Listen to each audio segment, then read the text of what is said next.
J'ai jamais entendu un prof parler comme ça de ses élèves. Ouais, pas tous en même temps. Allez, vous allez. On se dit mais qu'est-ce que je suis censé faire? Pourquoi je suis là? C'est ce que j'appelle une attitude de Quoi? Tout le long du film, je me disais mais quel trou du quoi. On est en lutte en fait pour enseigner. Quoi ce bordel? Pourquoi vous avez fait sortir les jeunes là? L'équipe d'administration frappait aux portes, ils hurlaient. Oh! Qu'est-ce qui t'arrive toi là? Si on fait ça, les élèves vont juste se dire mais oh, quel enfer. Ça serait tout ce qu'il ne faut pas faire côté prof. Je m'appelle William Lafleur, j'ai été connu sous le nom de Monsieur le Prof sur Internet. J'ai commencé à tweeter ma vie de prof en 2011 quand j'ai commencé à enseigner. Au fil des ans, je suis devenu de moins en moins drôle parce que les réformes se sont succédées et j'ai fini par démissionner en 2024. Non, 2024, qu'est-ce que j'ai dit? 2023. La division euclidienne, tout ça, vous avez vu? C'est sûr. Tiens, ferme la fenêtre, s'il te plaît. Elle ferme pas, monsieur. Non, non, mais elle est bloquée.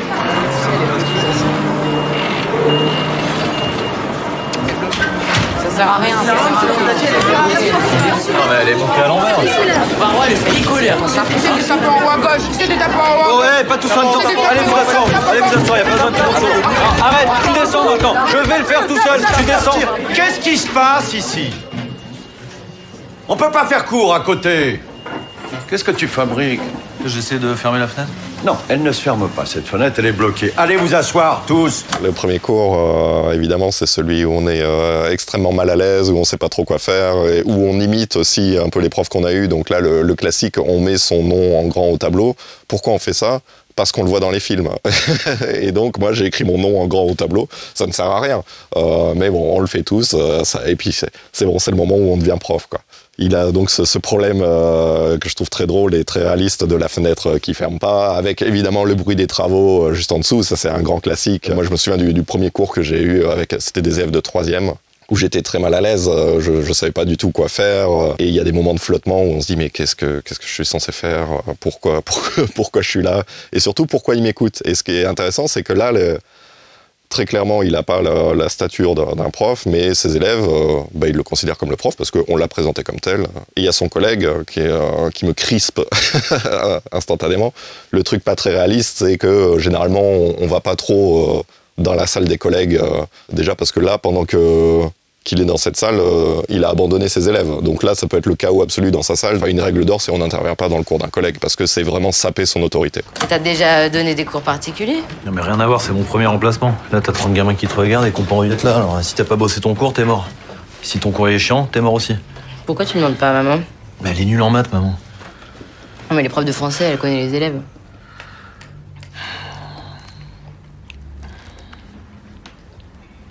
T'en fais un, tes lunettes, là, vite fait.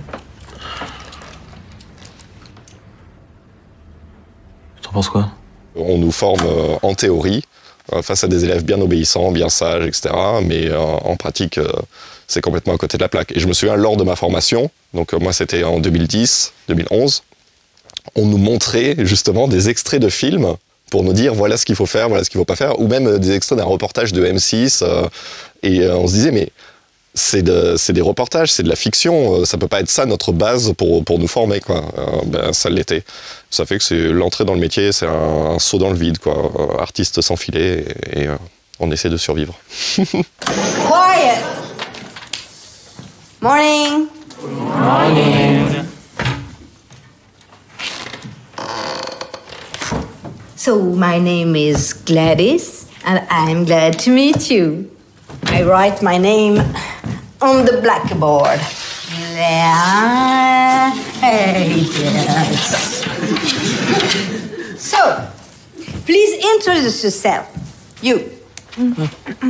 My name is Quentin. I have 17.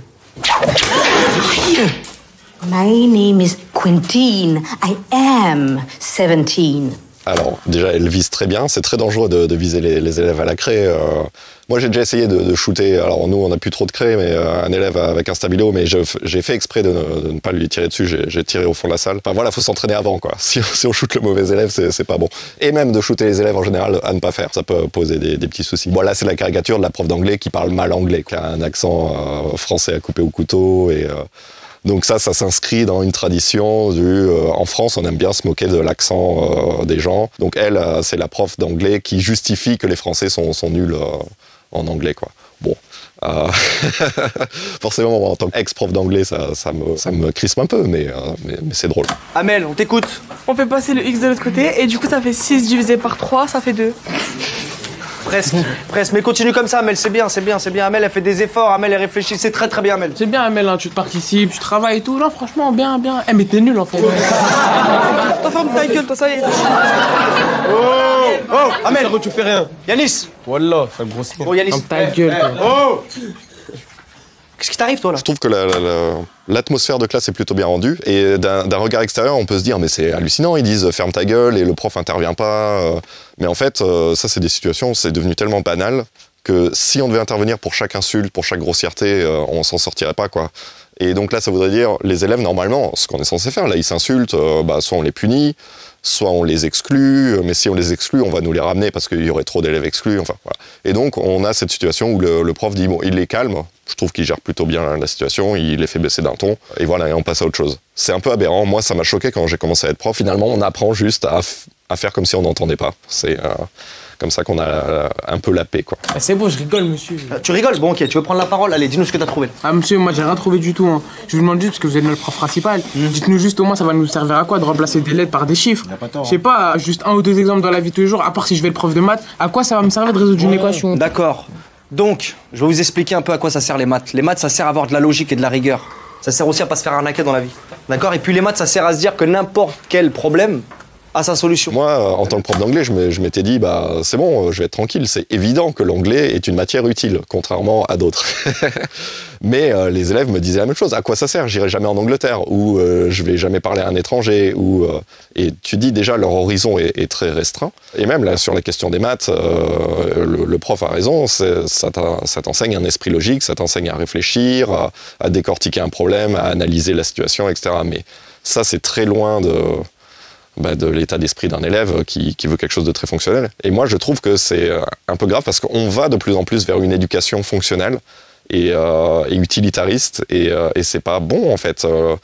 L'école, c'est fait pour se cultiver, pour apprendre à réfléchir, et parfois, ça passe par des chemins détournés. Eh, Suleiman, hier, il t'a trop insulté, hein. Pas du tout, absolument pas. Il a dit quoi, Louise, déjà? Il a dit, il était quoi? Il a dit que t'étais limité. J'ai même souligné tellement ça m'a choqué. T'es limité? Quoi, moi, je suis limité, moi? Je sais pas, Esmeralda et Louise, là, mais votre boulot de délégué, c'est quoi? C'est d'essayer de représenter les élèves de sorte que la classe se passe le mieux possible? Ou de foutre le bordel entre moi et les élèves? C'est quoi, finalement, le truc? Non, mais nous, on fait juste notre rôle. Hein. En plus. Moi, j'avais pas cette impression-là, moi. Moi, je suis désolé, hein, mais rire comme ça en plein conseil de classe, c'est ce que j'appelle de l'attitude de pétasse. Quoi? Vous pétez un câble ou Oui, ça quoi? va. On parle pas comme ça aux filles, monsieur. Ah ouais, vous croyez quoi? Attends, toi, tu vas nous expliquer comment on parle aux filles, comment on parle aux autres, alors que t'insultes tout ce monde en permanence? Ils se vengent, mon gars, le vieux prof qui sert à rien, ils se vengent sur les filles. Ton numéro de je viens au secours des deux filles en grand seigneur, on n'y croit pas du tout, c'est les moindres. Je sais pas trop quoi penser de cette scène. Si les élèves ont une attitude de pétasse, lui, il a une attitude d'absolu trou du cul, quoi. En fait, là, ce qui arrive, c'est de sa faute. C'est entièrement de sa faute. Alors, j'ai vu le film il y a très longtemps, j'ai pas du tout aimé, parce que il est insupportable. Il fait que des erreurs. Et là, en fait, dans cette scène, je sais pas, est-ce qu'on est censé être de son côté et de se dire, les élèves, ils abusent mais pour moi, là, tout est de la faute du prof. Il gère très mal la situation. Il insulte effectivement ses élèves. Et en plus, à chaque fois qu'il leur parle, il les prend de haut. Genre, tu comprends ce que ça veut dire, ça? Enfin, il est méprisant, il est exécrable avec eux. Pour moi, ça serait quelque chose à montrer en formation, tout ce qu'il ne faut pas faire côté prof. Mais après, ça montre que c'est un métier où on est humain. Et moi, je sais qu'il y a des situations où j'ai eu des attitudes et des mots durs avec les élèves et où j'ai fait qu'amplifier le truc. Mais j'en ai pas fait des films. Ça ressemble à rien, là, ça c'est rien du tout. Puis ça te regarde comme si t'étais une chaise. Dès que t'essayes vaguement de leur apprendre un tout petit quelque chose, et ben qu'ils restent dans leur merde. Qu'ils y restent, voilà, moi j'irai pas les chercher. C'est bon. Non mais ils sont d'une bassesse, mais d'une mauvaise foi, toujours à chercher l'embrouille là. Mais allez-y les gars, allez-y, ben restez bien dans votre quartier pourri. Et puis toute votre vie vous allez rester dans votre quartier, et puis ce sera bien fait pour votre gueule. La techno, ça fait 3 mois qu'ils y sont, ils en ont pas fait une seconde. Pas une seconde, ils en ont fait de la techno. Non mais vous les avez vus sans déconner dans la cour? Je dirais qu'ils sont en rut là. Ils sautent dessus en poussant des cris d'animaux sauvages, mais c'est n'importe quoi. Mais même en cours, j'ai Kevin qui passe 1 heure de cours à me faire... Non mais j'ai jamais vu ça, ça fait 5 ans que j'enseigne, j'ai jamais vu ça quoi. Moi j'ai enseigné pendant 12 ans dans tout type d'établissement. J'ai jamais entendu un prof parler comme ça de ses élèves, genre qui restent à crever dans leur quartier, etc. Là, c'est d'une condescendance et d'une violence. Des profs qui disent il y en a marre de ce trou du cul, ou lui il est trop con, ça oui, évidemment.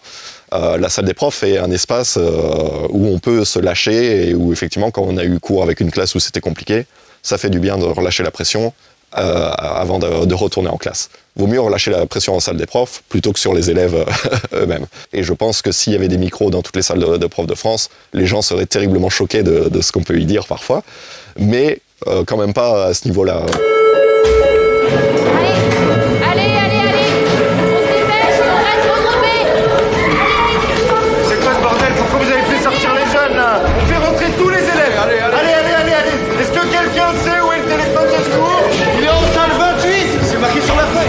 Bah ça va, t'es quoi toi? Moi je suis surveillant de zone. Ouais, bah moi je suis chef de zone. Voilà. Qu'est-ce que tu fais toi? Je suis assistant de zone, je comprends pas ce qu'il faut faire.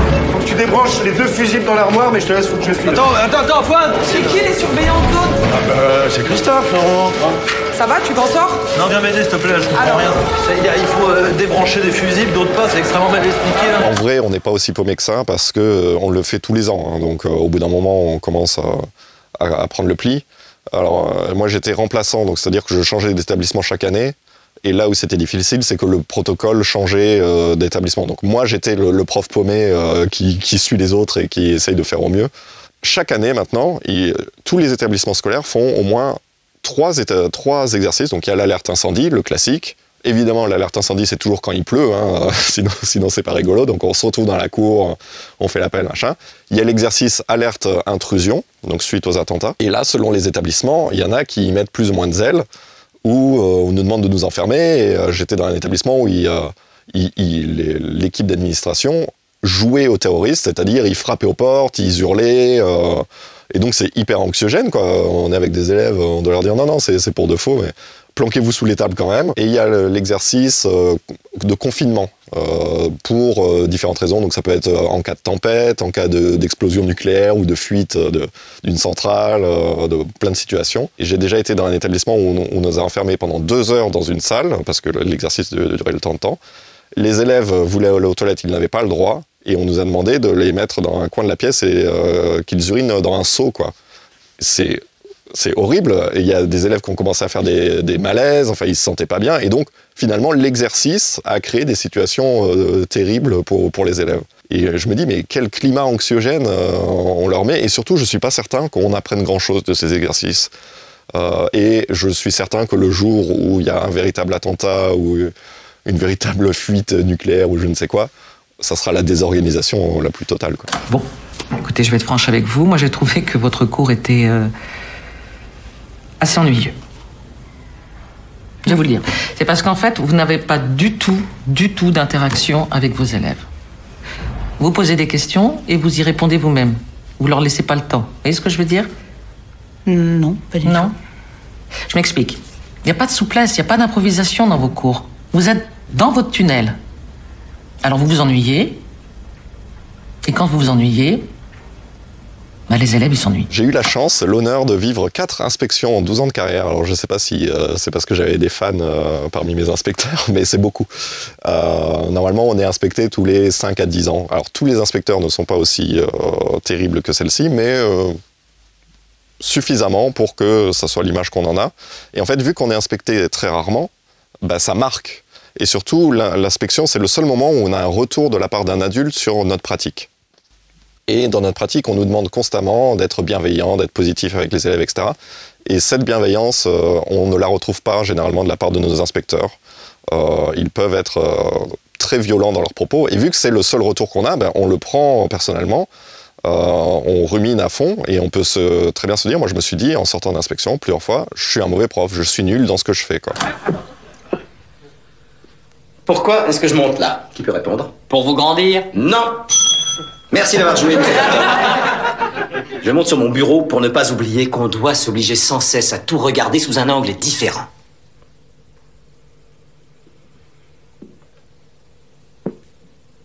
Oui, le monde est différent vu de mon bureau. Vous ne me croyez pas? Venez voir vous-même, venez. Allez, venez. Dès qu'on croit savoir quelque chose, messieurs, il faut l'observer sous un autre point de vue, même si ça paraît inutile ou bête.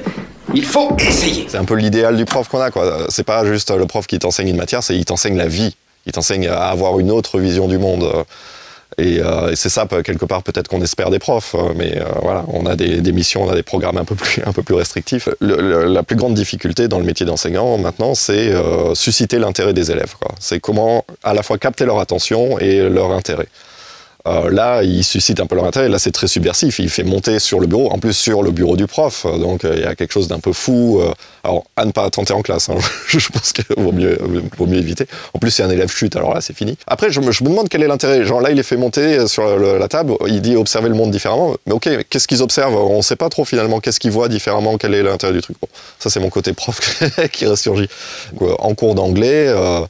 On travaille sur beaucoup d'extraits de séries, par exemple, qu'ils peuvent connaître, sur des références culturelles qu'ils ont, sur, pourquoi pas, des jeux vidéo, où on les met en situation, on leur fait faire des choses plus concrètes. C'est compliqué, parce que, en plus, alors je veux pas faire le boomer, je suis un peu trop jeune pour ça, mais les élèves sont maintenant habitués vraiment à des contenus très courts, notamment sur les réseaux sociaux, qui sont soit de 10 secondes ou 1 minute max, et nous, on est censé leur faire cours pendant 55 minutes, voire 2 fois 55 minutes d'affilée. On nous dit, il faut changer d'activité toutes les 5 minutes. Sinon, les élèves s'ennuient et ils pensent à autre chose, quoi.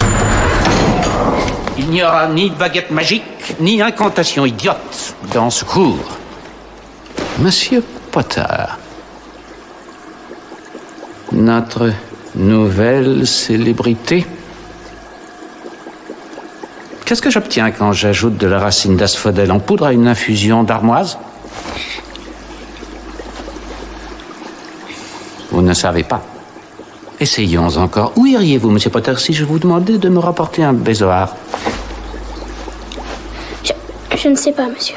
Navrant. C'est une caractérisation très subtile du personnage. En plus, il s'appelle Severus, non? C'est vraiment, allez, on a compris. Il n'est pas gentil. Effectivement, il a une attitude déplorable. Mais ce que je trouve rigolo, c'est Hermione à côté qui participe, qui veut participer. Si on voulait faire une scène réaliste, les élèves n'attendent pas qu'on les questionne. En fait, quand on pose une question à un élève, et vraiment particulièrement parce qu'on veut que ça vienne de lui, qu'il réfléchisse ou quoi, de plus en plus, la difficulté qu'on a, c'est de maintenir les autres élèves. Ils donnent les réponses, quoi. Et c'est hyper crispant parce que d'un côté, ils donnent la bonne réponse, donc c'est bien. Mais de l'autre, on aimerait qu'ils laissent la parole à leurs camarades. Et ça, c'est difficile. Donc Hermione est très sage. Elle arrive à se taire alors qu'elle n'a qu'une envie, c'est de participer. June disait que les notes du dernier devoir de maths n'étaient pas très bonnes. Exact, malheureusement. L'échec des élèves est aussi celui du prof, non? C'est pas comme ça que je dirais les choses. Parler d'échec, c'est y aller un peu fort. Enfin, en toute honnêteté, quand je lis les exercices, c'est du chinois pour moi.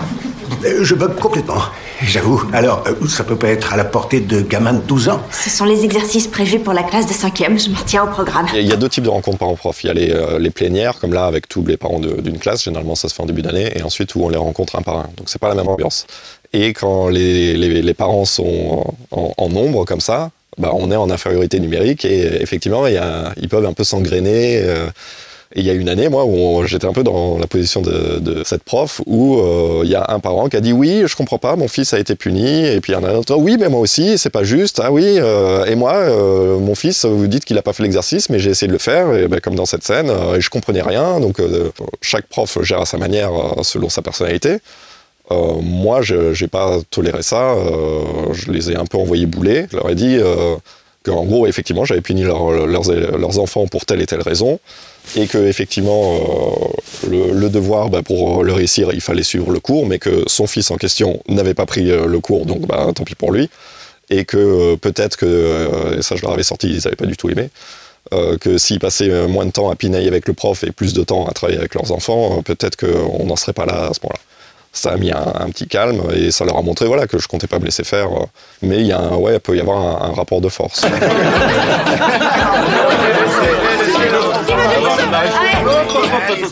moi je lève mon verre aux vacances.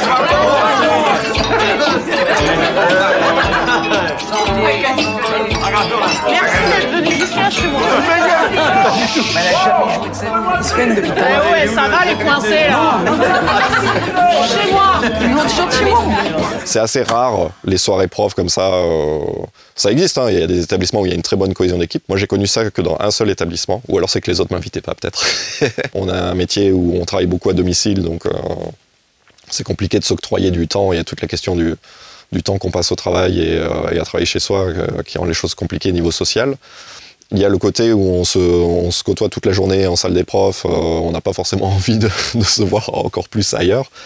Et puis il y a aussi la question de la représentation de soi. Moi par exemple, je sais que j'ai toujours refusé de faire ce genre de soirée entre collègues, enfin j'en ai fait quelques-unes. Et on entend une réplique aux vacances, ouais, qui est peut-être la chose qu'on associe le plus souvent aux professeurs, les vacances. Bah oui, mais on aime les vacances, il n'y a pas de honte à ça. Et les vacances, c'est aussi une soupape, quoi. C'est genre plus que X semaines à tenir parce que c'est dur, quoi, en fait. Et souvent, donc, les gens, quand on se plaint, admettons, de notre métier pour des raisons tout à fait légitimes, les gens nous renvoient donc à ces vacances. Genre, vous n'avez pas à vous plaindre, vous avez des vacances. Généralement, ce que je dis en échange, c'est oui, certes, mais il manque littéralement 4000 profs, on a du mal à recruter. Toi, si tu veux, tu peux devenir prof en 15 minutes.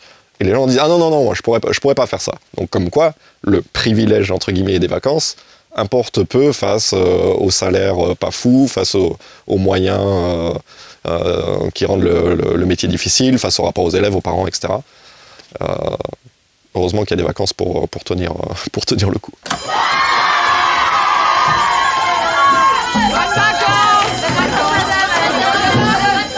Prenez soin de vous, salut les garçons.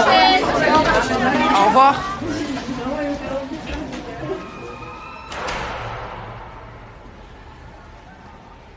Le film, pour moi, le plus réaliste, c'est Un métier sérieux. On sentait que le réalisateur s'était intéressé, qu'il avait été en immersion, qu'il avait regardé comment ça fonctionnait. Et on nous montre dans Un métier sérieux, c'est ça que j'ai bien aimé, que c'est pas un prof qui va faire la différence. Et souvent, c'est ça qu'on aime dans le cercle des poètes disparus, c'est « Ah, grâce à ce prof, ça va changer ma vie ».